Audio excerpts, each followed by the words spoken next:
Bonsoir les amis, j'espère que vous allez tous super bien. Je veux faire cette vidéo très rapidement parce que j'ai envie de regarder le match PSG face à Manchester United. Les amis, je vais être très court.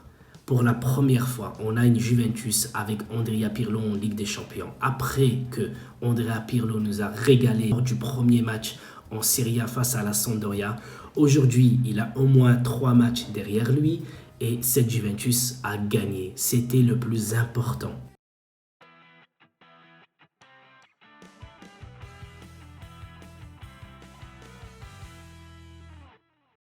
Si vous voulez parler du contenu du match, je trouve que cette Juventus s'est quand même très bien débrouillée. Même si elle a concédé pas mal d'occasions et elle en a raté énormément devant, je vais vous le dire très rapidement.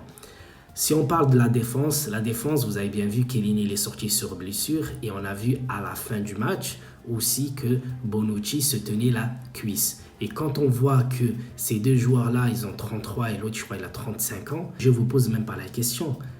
Tout simplement parce que la défense de la Juventus, elle est très vieille. En attendant de voir De Ligt revenir et Alexandro, je trouve que défensivement, la Juventus, elle n'a pas cédé. Elle n'a cédé à rien.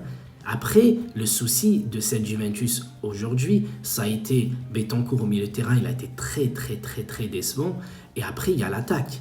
Quand Tallinn, Chiesa, Morata et Kulusevski, les 3 joueurs-là n'étaient pas là l'année dernière. Donc là, ça veut dire que Tallinn est une toute première fois une attaque où la Juventus n'a jamais connu. Et du coup, les automatismes n'étaient pas là.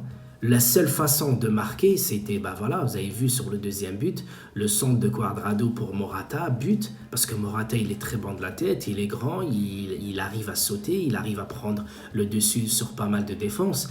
Mais là, aujourd'hui, il ne faut pas s'attendre à une Juventus qui maîtrise son adversaire à coup de main de maître.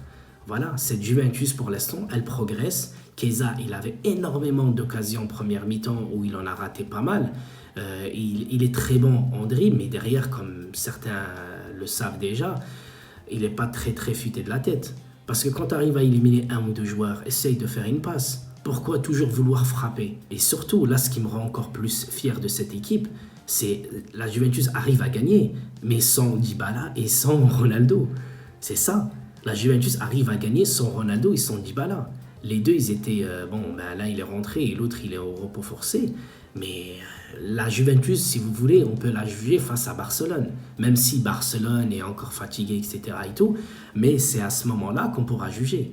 Et si le Barça arrive à battre le Real Madrid, par exemple, ce week-end, on va quand même dire que c'est un grand Barça parce que on ne vient pas gagner facilement face au Real Madrid. C'est tout simplement ça que je voulais vous dire. Les amis, rassurez-vous, cette Juventus joue bien. Cette Juventus n'est pas la meilleure, mais je pense avec le temps, elle va le devenir.